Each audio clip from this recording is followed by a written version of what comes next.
ભક્ત ગોરા તું ભાર. પેલા કેશવને તો એના બાપુ મંદિર લઈ જાય છે, ખાલી તમે મને જ ન જવા દેતા. વળી પાછું શરૂ કર્યું તે. હવે સવાલો નથી કરવાના, બેહી રહી. તમારા ઉપર કૃષ્ણની કૃપા તો છે જ ભગત, નહીં તો 7 સંતાનોના મર્યા પછી 8મું સંતાન કેમનું જીવતું રહે? ખરેખર આ હરિની ઈચ્છા વિના શક્ય જ નથી. સાચી વાત છે ભાઈ.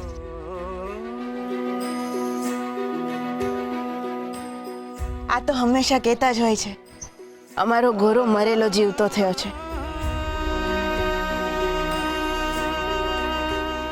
એના શ્વાસ હરિની હાજરી પુરાવે છે.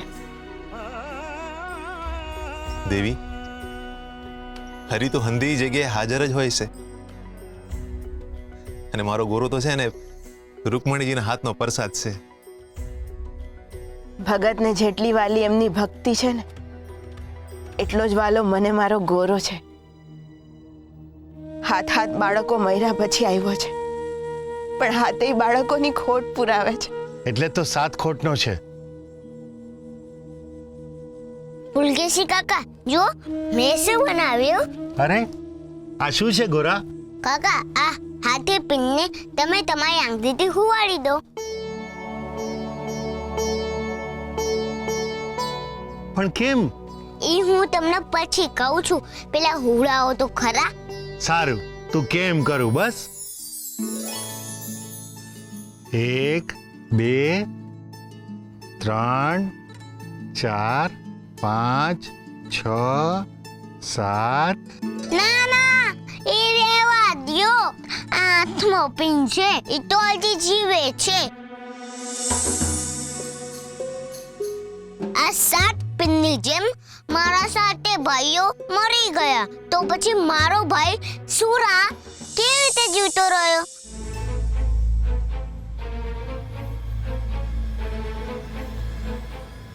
બોલો ને, સુરા કેવી રીતે જીવે છે? કાકાને તો કઈ ખબર જ નથી. બાપુ, તમે જ કયો.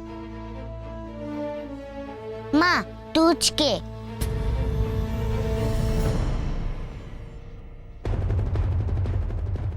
સુરા, તને તો ખબર હોય તો બોલ ને.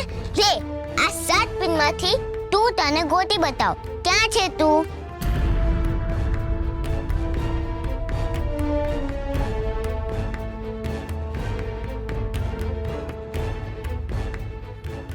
ચાલો, હું નીકળું પરમાભાઈ. ચોરીના માટલા તૈયાર રાખજો. જય શ્રી કૃષ્ણ. જય શ્રી કૃષ્ણ.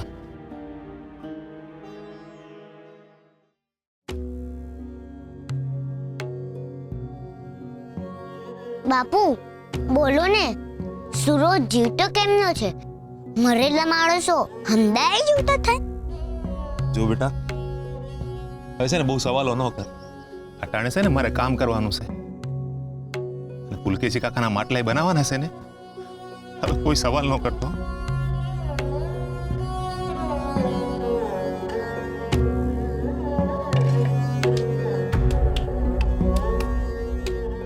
બાપુ, છેલ્લો સવાલ પૂછું? બોલ. હું કૃષ્ણ મંદિરે જાઉં? ના. પણ કેમ બાપુ? બધા તો જાય છે અને પેલો કેશવ તો રોજ જાય છે, અને કેશવ કહેતો હતો કે કૃષ્ણ મંદિરમાં કૃષ્ણ બહુ રૂપાળા છે. મારે જોવા છે બાપુ કૃષ્ણને. તમે કેમ નથી જવા દેતા એ તો કયો?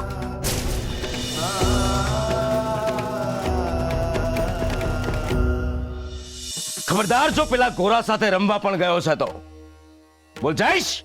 ના, નહીં જાઉં. હવે ગાયત્રી મંત્ર બોલો.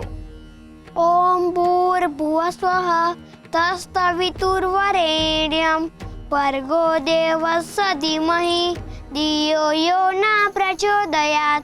વાહ, સરસ. હવે ગીતાનો શ્લોક બોલ. પરિત્રણાય સાધુના વિનાશાય ચ દુષ્કૃતમ ધર્મ સંસ્થાપનાથાય સંભવામિ યુગે યુગે. અદ્ભુતમ. વાહ, હવે કહેવાય કે તું પ્રકાંડ પંડિતનો દીકરો છે. આવો, મારી પાસે આવો.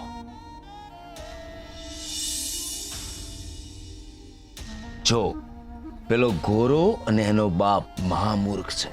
મૂર્ખની ભેગા રહીએ ને તો આપણે પણ મૂર્ખ બની જઈએ. આપણે કૃષ્ણ ભક્ત છીએ એટલે આપણે જ્ઞાનીઓની સાથે રહેવાનું. કોની સાથે રહેવાનું? બોલ, કોની સાથે રહેવાનું? જ્ઞાનીઓની સાથે.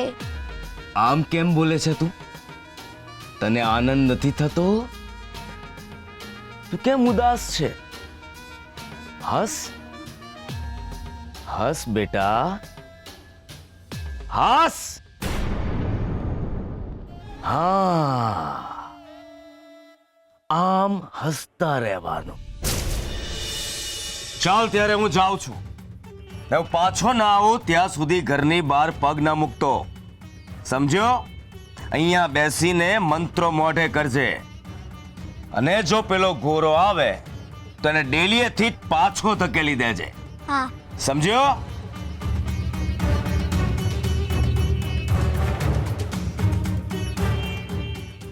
ડરાવીને હસાવે છે બાપુ તો. કેશવ, એ કેશવ,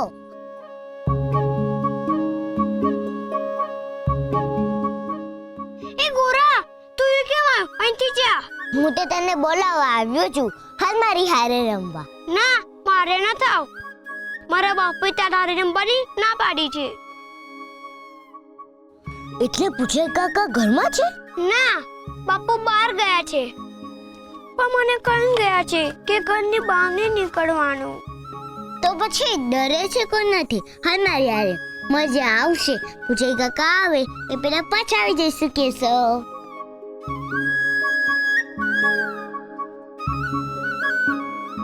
પણ જવું છે ક્યાં? મંદિરે. મંદિરે? કેશવ, તું મને મંદિરે લઈ જા ને. મને બધા ના પાડે છે, તું લઈ જા ને. મારા બાપુએ પણ ના પાડી છે. હું તને નહીં લઈ જાઉં. આવું શું કરે છે? તું તો મારો ભેરું છે ને. એક જ વખત બસ, પછી નહીં કહું. મારે ખાલી કૃષ્ણને જોવા છે. હું તને મંદિરે લઈ જાઉં તો તું મને શું આપીશ? મારા બાપુએ બનાવેલા દીવડા. ના ના, તારા ઘરના દીવડા જોઈને મારા બાપુ દીવડાને મને બંને ફોડી નાખશે. એમ? તો જીવન કાકાના ઝાડની કેરીઓ આપીશ બસ. હે, પણ જીવન કાકા તને ક્યારે તોતા જોઈ ગયા તો? તું તો બહુ જ જાય છે કેશવ. અહીંયા તારા બાપુ છે અને અહીંયા જીવન કાકા છે. તને ખબર છે મારા બાપુ શું કહે છે? કે ભય લાગે ત્યારે હરિનું નામ લેવાનું. હરિ હંદુ એ હાચવી લે. હાલ ને, કઈ નહીં થાય.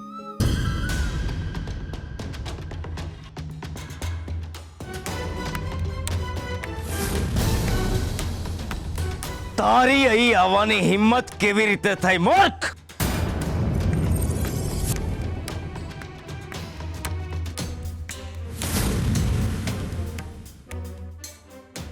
કાકા, જય શ્રી કૃષ્ણ. ઘોર અનર્થ. તારા જ્ઞાનનો કોઈ અર્થ નથી કેશવ. જો આવા અજ્ઞાનીઓ આપણા ઘરના આંગણે આવે તો તારું નામ કેશવ છે. કેશવ મિશ્રી અને મોરપિંચ સાથે શોભે, આમાં માટીના કાટલા સાથે નહીં. કેશવ, તારી સમજણને શું સુખ વળગી છે? તું મારો દીકરો છે અને મારો દીકરો મારા નિયમો તોડે એ હું કોઈ દિવસ ચલાવી નહીં લાવું.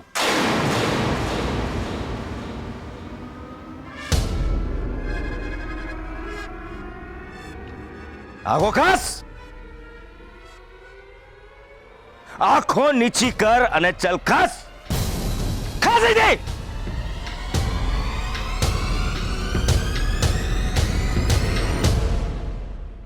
કેટલી વાર સમજાવવાનું તને કે આ ગોરો આપણા ઘરના આંગણામાં ના શોભે.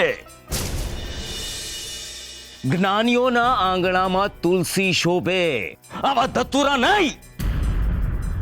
આ ગોરાનો બાપ હોઠ ઉપર કૃષ્ણનું નામ અને હાથમાં માટી રાખે છે.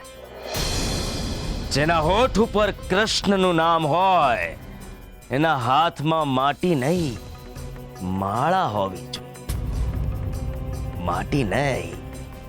અને આ ગોરાની ભાઈબંધી કરવી ગમે છે. કેમ? ના એને તારા જેવા શ્લોક આવડે છે, ના એને મંદિરમાં જવાની પરવાનગી છે.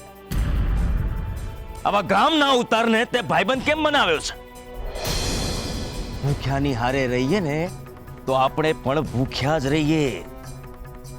એના કપડા જોયા છે તે? જોયા છે એના કપડા? આખો દિવસ માટીમાં રમ્યા કરે છે. આવા ગરીબડાની હારે ભાઈબંધી કરીએ ને તો આપણે પણ ગરીબ થઈ જઈએ. અને આપણે ગરીબ નથી થવાનું, સમજ્યો? રે છોકરા, તું ક્યાં ગયો? ક્યાં ગયો? જોયું ને, જોયું? ડરીને ભાગી ગયો મારાથી. તું જા, મારો બટવો લઈ આવ અંદરથી. ડર બહુ જરૂરી છે. ડર જો મારાથી ડરશે નહીં તો મારું કયું કરશે નહીં. આ ગોરાનું ને એના બાપનું કંઈક કરવું પડશે. બંને મારી પાછળ પડી ગયા છે. ઓમ નમો ભગવતે વાસુદેવાય નમઃ. કેશવ, બટવાને કેટલી વાર? કોણ છે? કોણ છે? લો બાપુ.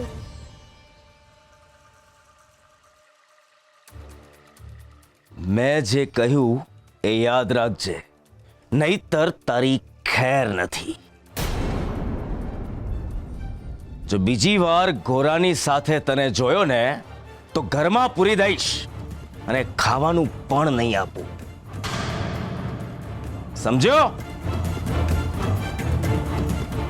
ઓમ નમો નારાયણ. ઓમ નમો નારાયણ.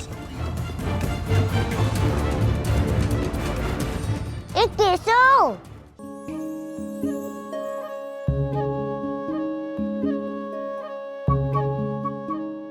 તું કેમ આવ્યો? મેં તને કહ્યું તું ને મારા બાપુ આવશે તો બોલશે. એમાં શું ડરવાનું નહીં. તું અહીંથી જા. જાઉં છું, પણ તને લઈને. પણ ક્યાં? હાલ તો ખરો. મારે ક્યાંય નથી આવું. હાલને મજા આવશે. પણ ગોરા બાપુ. હરી હરી બોલ.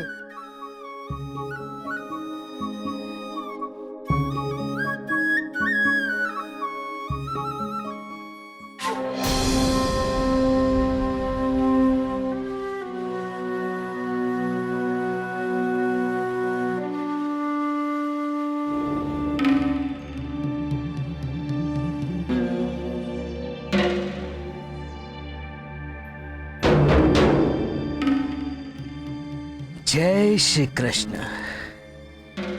બેટા સુરા, તારા બાપુ ક્યાં ગયા? બાપુ માટી લેવા ગયા છે અને માં પાણી ભરવા. એ ખબર છે એટલે જ તો આવ્યો છું. બેટા સુરા, તું આખો દી આ મહેનત કરે છે, આ રમવાની ઉંમરમાં તું આટલું બધું કામ કરે, અને પેલો ગોરો કે સવારે આખો દી રખડ્યા કરે. આ જોઈને તો મારો જીવ બળી જાય છે. આ તારા મા બાપ એને કઈ કહેતા કેમ નથી? આ બે આંખું વચાળે આટલો મોટો ભેદભાવ. આ તો એવું થયું કે તું માટલા ઘડે અને ગોરો પાણી પીવે, પરસેવો તું પાડે ને તરસ એની બૂજે.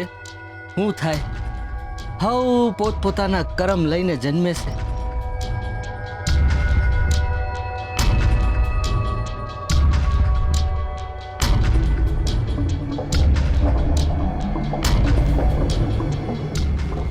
એક વાત કહું સુરા, ઘર ઘરની વાર્તા છે.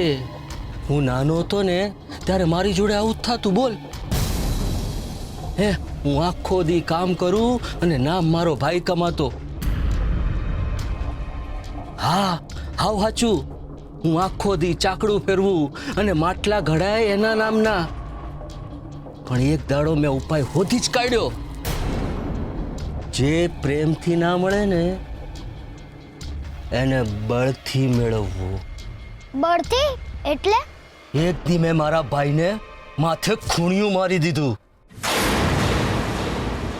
હા આમ જ એનું મોં ખુલી ગયું. એનું મોં ખુલી ગયું અને મારું કરમ ખુલી ગયું. તારે તારું કરમ ખુલવું છે? ના, પણ હું થયું પછી? હું જે ઈચ્છતો તો ને ઈ જ થયું. મારો ભાઈ હંધુય મારું કામ કરતો. મને તો મજા પડી ગઈ, મજા. તારે જોઈએ છે મજા? કેવી રીતે?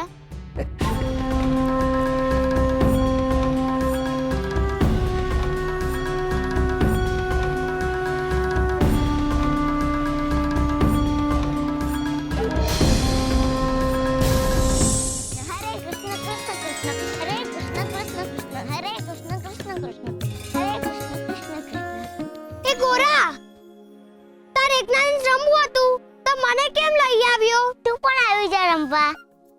ના, એમને મજા આવે. મને આવું નથી રમવું. હું જાઉં છું. કેસો તો કોઈ બીજી રમત રમીએ? હા હાલ તું મને કૃષ્ણ મંદિર લઈ જા. ના, આ રમતમાં તો મને માર પડે. પણ મારે જાવું છે. હું તને કૃષ્ણ મંદિરે લઈ જાઉં તો મારા બાપુ મને ત્યાંથી મારતા મારતા મને ઘરે લઈ જાય. ના બાપા ના, હું નહીં લઈ જાઉં. બધા જાય છે તો હું કેમ નહીં? તે કોઈ પાપ કર્યા હશે. એમ? મેં શું પાપ કર્યું છે? તું જે જીવન કાકાના આંબો પત્તી કેરે તોડે છે ને એને પાપ જ કહેવાય. તો એ કેરી તો તું પણ ખાય છે. તો તે પણ પાપ કર્યું કહેવાય ને? પણ મેં તો મારા પાપ ધોઈ નાખ્યા. એ કેવી રીતે? કૃષ્ણ મંદિરે જઈને બાપુ કહે છે કે કૃષ્ણના મંદિરે જઈએ એટલે બધા પાપ ધોવાઈ જાય. તો હાલ ને મારે પણ પાપ ધોવા છે. ના રે ના, બાપુ મને ધોઈ નાખે. તો મારે પાપ ધોવા શું કરવાનું? બીજો એક માર્ગ છે. શું? બાપુ કહે છે કે ઉપવાસ કરવાથી પણ પાપ ધોવાય. ઉપવાસ એટલે શું? આખો દિવસ કઈ ખાવાનું નહીં, ભૂખ્યા રહેવાનું, ખાલી પાણી પીવાનું. પછી મને મંદિર જવા મળશે? પાપ ધોઈ જશે. કૃષ્ણ જોવા મળશે કે નહીં એની ખબર નથી. તે જોયા છે કૃષ્ણને? હા, હું તો રોજ જોઉં છું. મને તો મારા બાપુ રોજ મંદિરે લઈ જાય છે. કેવા દેખાય છે કૃષ્ણ? પેલા મોર જેવા. ના ના ના ના, ચંદા માવા જેવા. ના ના, દીવડાની ચોટ જેવા. ના ના ના ના ના ના, આ બધાથી સુંદર. પણ કેટલા સુંદર! બહુ સુંદર. મારે જોવા છે કૃષ્ણને. એના માટે તારે ઉપવાસ કરવા પડે. પછી તું મને મંદિર લઈ જઈશ? હા, વચન આપ.